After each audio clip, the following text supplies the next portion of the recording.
दोस्तों जरा सोचो, अगर कोई ऐसी टीचर हो जो बच्चों को ना पढ़ाकर अपने ब्रेस्ट का साइज बढ़ाने पर ध्यान दे और हर काम पैसों के लिए करे।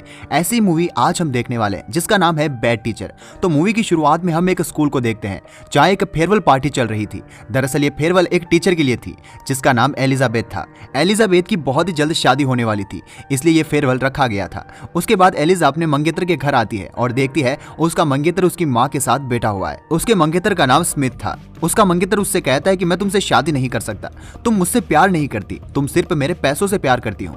उसके बाद एलिजा कहती है, देखो स्वीट हार्ट, ऐसा कुछ भी नहीं है, मैं तुमसे बहुत ज्यादा प्यार करती हूँ, तुम्हें कोई गलत फहमी हुई है। यह सुनकर स्मिथ कहता है कि तुमने मेरे लाखों रुपए उड़ा दिए और तुम्हें यह तक पता नहीं कि मेरा बर्थडे कब आता है। एलिजा ये सुनकर सोचने लगती है तो उसे सच में नहीं पता था कि स्मिथ का बर्थडे कब आता है, इसलिए स्मिथ एलिजा को अपने घर जाने के लिए बोलता है और एलिजा वहां से चली जाती है। अगले दिन हम देखते हैं कि एलिजा वापस वही स्कूल ज्वाइन कर लेती है क्योंकि अब उसकी शादी तो टूट ही गई थी और अब यहाँ आने के अलावा उसके पास और कोई रास्ता था नहीं। उसके बाद जब वो स्कूल में आती है तो लीन से मिलती है। जब वो दोनों स्कूल कैंटीन में कुछ खा रहे होते हैं तब एलिजा उससे कहती है, मुझे नौकरी पसंद नहीं है, मैं तो बस अपने ब्रेस्ट की सर्जरी करवाकर और भी हॉट दिखना चाहती हूँ, पर वो करवाने के लिए मेरे पास पैसे नहीं है, इसलिए मैं कुछ पैसे कमाकर अपने ब्रेस्ट का साइज बड़ा करूंगी और उसके बाद एक अमीर आदमी को अपने जाल में फंसाऊंगी और उसके पैसों पर ऐश करूंगी। अगले सीन में स्कूल खत्म होने के बाद एलिजा क्लब आती है, पर वहां उसकी किसी से बनती नहीं, जिसकी वजह से वो बहुत ज्यादा शराब पी लेती है। उसने रात में काफी ज्यादा ड्रिंक कर ली थी, इसलिए वो क्लास के प्रोजेक्टर को ऑन करके क्लास में ही सो जाती है। इंटरवल में एलिजा वापस कैंटीन जाती है, तब वहाँ एक जिम टीचर आता है जिसका नाम रसल होता है। वो एलिजा से बात करने की कोशिश करता है, पर वो अमीर नहीं था, इसलिए एलिजा उसे कोई भाव नहीं देती। उसके बाद वहाँ एक लड़की एमी आती है जो एलिजा से दोस्ती करने की कोशिश करती है, पर एलिजा उसकी बेइज्जती करके वहाँ से चली जाती है क्योंकि उसे लगता था कि वो लड़की भी उसके स्टैंडर्ड को मैच नहीं करती। तब उसे एक टीचर नजर आता है जो स्कूल में कुछ दिनों के लिए आया हुआ था। वो अमीर भी था, इसलिए एलिजा उसके पास जाती है और स्कूल दिखाने के बहाने एलिजा उससे दोस्ती कर लेती है। वो स्कॉट से पूछती है कि क्या तुम्हारी कोई गर्लफ्रेंड है? तब स्कॉट कहता है कि वो अभी तक सिंगल है। ये सुनकर एलिजा बहुत ज्यादा खुश होती है, पर स्कॉट कहता है कि अभी मेरी कोई गर्लफ्रेंड तो नहीं है, पर मेरी एक एक्स जरूर है। ये सुनकर एलिजा को बहुत ही जलन होती है क्योंकि जब स्कॉट उसे अपनी एक्स की फोटो दिखाता है तो स्कॉट की एक्स की फोटो काफी ज्यादा हॉट थी। उसकी फोटो देखकर एलिजा ब्रेस्ट की सर्जरी के लिए और ज्यादा एक्साइटेड हो जाती है और एलिजा एक डॉक्टर से मिलती है। डॉक्टर उसे बताती है ब्रेस्ट सर्जरी के लिए उसे $9,000 देना होगा। यह सुनकर एलिजा थोड़ी मायूस सी हो जाती है क्योंकि एलिजा एक टीचर थी जिसकी वजह से उसके पास इतने पैसे नहीं थे, इसलिए एलिजा सोचती है कि उसे कहीं ना कहीं से पैसों का जुगाड़ करना होगा। उसके बाद एलिजा अपने दोस्त और अपने एक्स बॉयफ्रेंड को कॉल करती है, पर सभी उसे पैसे देने के लिए मना कर देते हैं। जब एक दिन एलिजा क्लास में बैठी होती है तब उसकी एक स्टूडेंट आकर उसे बोलती है, अगले वीकेंड एक टीम कार वॉश करने के लिए जाने वाली है, अगर आप भी चलना चाहे तो आप वहां आ सकती है। एलिजा कहती है कि तुम ही जाओ वहां पर, मुझे कोई इंटरेस्ट नहीं है ऐसे कामों में। तब वो लड़की कहती है कि पिछली बार हमने $6,000 इकट्ठा किए थे। यह सुनकर एलिजा शॉक हो जाती है क्योंकि उसे लगता है कि वो सर्जरी के लिए कार वॉश करके बहुत सारे पैसे कमा सकती है, इसलिए वो सीधा प्रिंसिपल से बात करने के लिए जाती है। तब उसे पता चलता है कि एमी इस टीम की पहले से ही लीडर है। तब एलिजा प्रिंसिपल को थोड़ा फ्लर्ट करती है और उस टीम की लीडर बन जाती है। दूसरे दिन हम लोगों को कार वॉश करते हुए देखते हैं। वहां पर एलिजा भी आती है और वो थोड़े छोटे कपड़े पहनकर कार वॉश करने लगती है, जिसकी वजह से वहां कारों की लाइन लग जाती है और बहुत सारे लोग उसके पास आने लगते हैं और एलिजाबेथ कार को वॉश करने लगती है। वो कार वॉश करते करते बहुत सारे पैसे इकट्ठा कर लेती है और सभी लोग बस उसे देखते ही रह जाते हैं। अगले दिन एमी प्रिंसिपल के पास आती है और कहती है कि एलिजा ने कार वॉश के इवेंट से कुछ पैसे अपने पास रखे हैं, वो हमसे धोखा कर रही है। तब प्रिंसिपल कहता है, उसने स्कूल को $7,000 दिए जो तुम कभी नहीं दे पाई, तुमने हर बार स्कूल को बहुत ही कम पैसा दिया क्योंकि तुम कभी ज्यादा पैसा कमा ही नहीं पाई।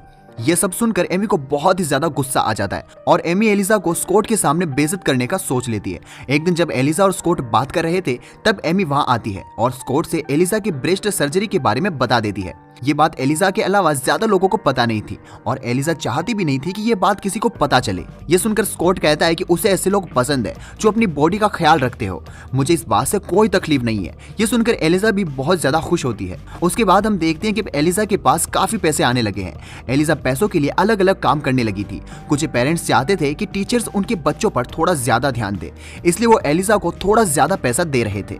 उसके बाद हम स्कॉट और एलिसा को पार्टी में देखते हैं, जहां स्कॉट एलिसा से कहता है कि वो एमी को पसंद करने लगा है। ये सुनकर एलिसा काफी हैरान और दुखी थी, क्योंकि उसका बनाया हुआ प्लान अब फेल हो रहा था। अब कुछ देर में हम देखते हैं कि एलिसा और रसल ये दोनों साथ में थे, और रसल और एलिसा धीरे धीरे एक दूसरे के करीब आ रहे थे। पर रसल अमीर नहीं था, जिसकी वजह से अभी भी एलिसा में प्यार वाली फीलिंग नहीं आ रही थी। अभी भी एलिसा स्कॉट को पटाने के बारे में ही सोच रही थी, क्योंकि स्कॉट एक अमीर लड़का था। अगले दिन स्कॉट एलिसा और लीन को अपने क्लब में बुलाता है। इस बात से एलिसा बहुत ही ज्यादा खुश हो जाती है। एलिसा क्लब जाती है, तब वो देखती है कि वहां पर एमी आई हुई थी। यहाँ पर स्कॉट एमी के लिए गाना भी गाता है।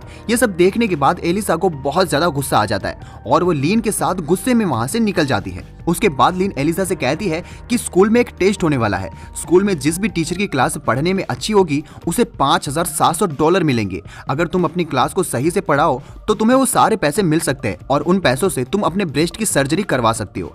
ये सुनने के बाद एलिसा अगले ही दिन से बहुत ही अच्छे तरीके से स्टूडेंट्स को पढ़ाने लगती है। पर बाद में उसे पता चलता है कि उसने पूरे साल बच्चों को कुछ भी नहीं पढ़ाया, इसलिए अगर वो उन्हें अब अच्छे से पढ़ा भी थे तो कोई फायदा नहीं होने वाला। इधर एमी अभी भी एलिसा को स्कूल से निकलवाने के बहाने ढूंढ रही थी। तब एमी को अपनी एक स्टूडेंट से पता चलता है कि एलिसा ड्रग्स लेती है। ये सुनने के बाद एमी सीधा प्रिंसिपल के पास जाती है और सारी बात प्रिंसिपल को बताती है, लेकिन प्रिंसिपल कहता है कि एक स्टूडेंट के शक की वजह से हम एलिसा को कुछ भी नहीं कह सकते, वो एक बहुत ही अच्छी टीचर है। इस बात से एमी फिर से बहुत ज्यादा गुस्सा हो जाती है। उसके बाद एलिसा एक प्रोफेसर के पास जाती है जो उस टेस्ट के पेपर्स बनाने वाला था।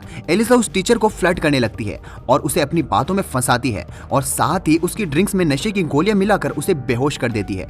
उसके बाद एलिसा वो काम करती है जो वो करने के लिए आई थी। वो वहां से टेस्ट पेपर्स को उठा लेती है और अपनी क्लास में दे देती है, जिसकी वजह से उसकी पूरी क्लास टॉप करती है, और इसलिए एलिसा को $5,700 का चेक मिल जाता है। साथ ही एलिसा के पास $9,000 पूरे हो चुके थे, जिनसे वो अपने ब्रेस्ट की सर्जरी करवा सकती थी। पर अभी भी एक काम था जो उसके पास बचा था, यानी कि स्कॉट और एमी का ब्रेकअप करवाना।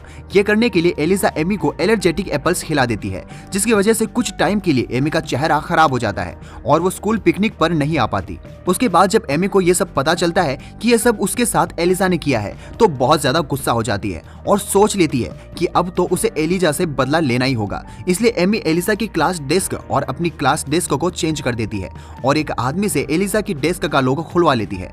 तब एमी को एलिसा की डेस्क के अंदर चुराए हुए टेस्ट पेपर्स मिलते हैं, इसलिए एमी सीधा प्रोफेसर के पास जाती है और कहती है, अगर तुमने एलिसा के खिलाफ गवाही नहीं दी तो मैं तुम्हें फंसा दूंगी, क्योंकि ये सारे सबूत अब मेरे पास है। इन सब से प्रोफेसर बहुत ज्यादा डर जाता है और एमी की बात मान जाता है। उसके बाद एलिसा स्कॉट के साथ पिकनिक पर बिताए हुए मोमेंट की फोटो एमी को भेजती है, जिसे देख एमी को लगता है कि स्कॉट उसे धोखा दे रहा है। अगले दिन एमी एलिसा से कहती है कि देखना, बहुत ही जल्द मैं तुम्हारा पर्दाफाश कर दूंगी। उसके बाद एलिसा जब स्कूल में होती है तब वो देखती है कि एमी ने उसकी डेस्क को चेंज कर दिया है। ये देखकर एलिसा प्रोफेसर को कुछ फोटोज भिजवाती है जो उसने प्रोफेसर के साथ खींचे थे, और उसे कहती है कि अगर तुमने किसी से कुछ भी कहा तो ये फोटोज मैं सभी को दिखा दूंगी। अगले दिन मीटिंग होती है और प्रोफेसर एलिसा के डर से किसी को कुछ भी नहीं बताता, और एलिसा कहती है कि मुझे कुछ कहना है।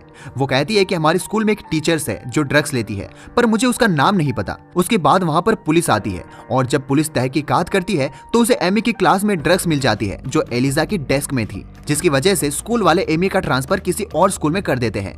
इधर एलिसा भी अब स्कॉट का पीछा छोड़कर रसल के पास चली जाती है और उससे कहती है कि वो उसे बहुत ज्यादा प्यार करती है, और इसी के साथ इस मूवी का दी एंड हो जाता है। और दोस्तों, अगर वीडियो अच्छी लगी हो तो वीडियो को लाइक और चैनल को सब्सक्राइब जरूर करना।